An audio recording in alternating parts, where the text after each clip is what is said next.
आगे बढ़ेंगे जहां बहराइच हिंसा से जुड़ी बड़ी खबर सामने आ रही है। हिंसा के आरोपियों पर योगी सरकार सख्त नजर आ रही है। बुलडोजर कार्रवाई को लेकर नोटिस जारी कर दिया गया है। मुख्य आरोपी अब्दुल हमीद के घर नोटिस चस्पा किया गया है। यूपी लोक निर्माण विभाग ने नोटिस जारी किया है। प्रशासन ने 23 मकान चिन्हित किए।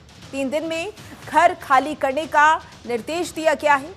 आरोपियों के घरों पर बुलडोजर चलेगा। ये बड़ी जानकारी आप तक पहुंचा रहे हैं। जहां आपको बता दें कि बहराइच हिंसा से जुड़े मामले में लगातार एक्शन लिया जा रहा है।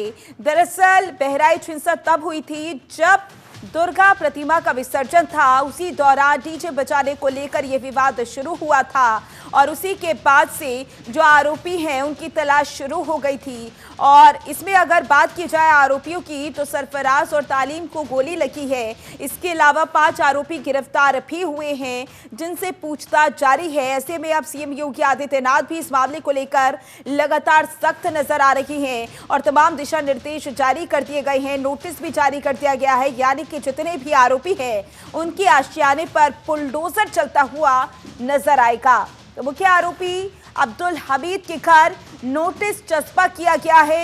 इसके अलावा यूपी लोक निर्माण विभाग ने नोटिस जारी किया है। ऐसे में देखना होगा आने वाले समय में और किस तरीके से कार्रवाई होगी।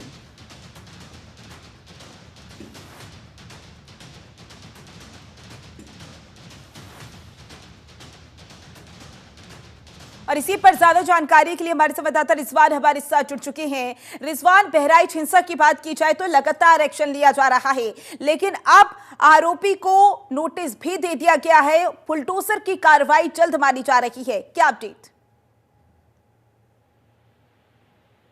देखिए, निश्चित तौर पर जिस तरीके से यानी 13 अक्टूबर की जो घटना होती है कानपुर, जो मूर्ति विसर्जन के बाद ही जो हत्याकांड का मामला निकल के सामने आता है, लगातार उत्तर प्रदेश के मुख्यमंत्री खुद मॉनिटरिंग करते हैं और लगातार जिस तरीके से एडीजी बहराइच पहुंचते हैं और जिस तरीके से बहराइच का जो माहौल खराब होता है, आगजनी की घटना निकल कर सामने आती है।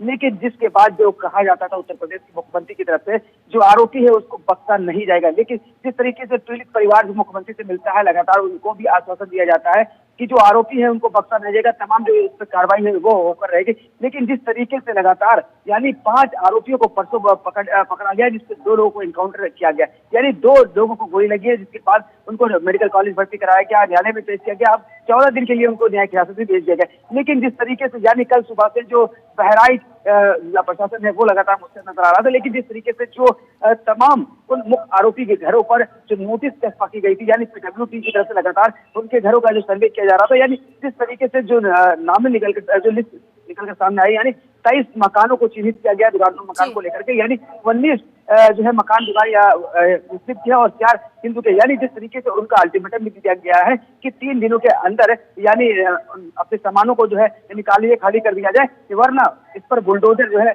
चल जाएगा। जिस तरीके से लगातार उत्तर प्रदेश के मुख्यमंत्री की तरफ से लगातार जो कार्रवाई के आदेश दिए जा रहे थे कि जो आरोपी है उसको बख्शा नहीं जाएगा। लेकिन जिस तरीके से देखा जा रहा है, यानी लगातार बहराइच में जो कार्रवाई का दौर है वो जारी है। यानी जिस तरीके से गिरफ्तारी की बात करें, लगातार उस पर शिकंजा कहीं न कहीं कसता नजर आ रहा है। जी बिल्कुल रिजवान, इस तरीके की घटना होना जब खास मौका हो और जाहिर सी बात है इलाके में हड़कंप भी मच जाता है और जो लोग वहां पर मौजूद रहते हैं वो बहुत ज्यादा सहम जाते हैं। ऐसे में आने वाले समय में इस तरीके की घटना ना हो, उसको लेकर अब क्या कुछ कदम उठाए जा रहे हैं? देखिए, जिला प्रशासन लगातार तमाम चीजों को समझाने को में लगा है, यानी हर एंगल से लगातार उस इलाके में लोगों को समझाने का प्रयास किया जा रहा है। सुरक्षा के बड़े इंतजाम किए गए हैं, यानी आला अधिकारी भी खुद वहां पर कैंपेनिंग कर रहे हैं। लगातार 24 घंटा कहीं ना कहीं कहा जा सकता है कैंपेनिंग की जा रही है। लोगों को समझाने का भी काम किया जा रहा है कि इस तरीके का जो बहराइच का माहौल है वो खराब ना हो सके। लेकिन जिस तरीके से हम बात करें बहराइच के मासी महाराज जन्म में जो 13 तारीख की घटना होती है, यानी एक व्यक्ति को गोली मारकर हत्या कर दी जाती है, उसके बाद लगातार जो बहराइच का जो माहौल है वो कहीं ना कहीं खराब हो जाता है, जिससे आगजनी की घटना निकल कर सामने आती है। तमाम घरों में आग लगाई जाती है, आगजनी की जाती है, तमाम गाड़ियों को फूंक दिया जाता है, जिसके बाद जो माहौल है वो कहीं ना कहीं गर्मा जाता है और बहराइच प्रशासन के हाथ पैर फूल जाते हैं। जिसके बाद खुद एडीजी मैदान में उतरते हैं और खुद वो मोर्चा संभालते हैं, जिसके बाद बहराइच में जो माहौल जो आगजनी की जो घटना थी वो कहीं ना कहीं थमती है और लगातार जो तमाम आला अधिकारी है वो मौके पर पहुंचते हैं। जिस तरीके से यानी कल जुमे की नमाज हो रही थी, लगातार टायर्स लगाया जा रहा था कि बहराइच में जिस तरीके से जो एनकाउंटर हुआ है नानपाड़ा थाना इलाके में, तो लगातार उस घटना के बाद खुद बहराइच जिलाधिकारी मोनिका रानी और पुलिस अधीक्षक वृंदा शुक्ला दल बल के साथ से उस नानपाड़ा इलाके में खुद पहुंचती है, लगातार वहां पर रूट मार्च करती है। शहर के तमाम उन इलाकों का वो रूट मार्च करती है जहां पर उनको ऐसा महसूस होता है कि यहाँ पर माहौल खराब होने की हो सकती है, लेकिन खुद जो है आला अधिकारी खुद जो है मैदान में उतरे हैं। लगातार प्रयास किया जा रहा था कि यानी कल जुम्मे की नमाज होनी, जिसको लेकर के सुरक्षा के पुख्ता इंतजाम किए गए थे, लेकिन सकुशल जिला प्रशासन जोर से जो जुम्मे की नमाज वो संपन्न कराएगी। लगातार जो माहौल है बहराइच का वो कहीं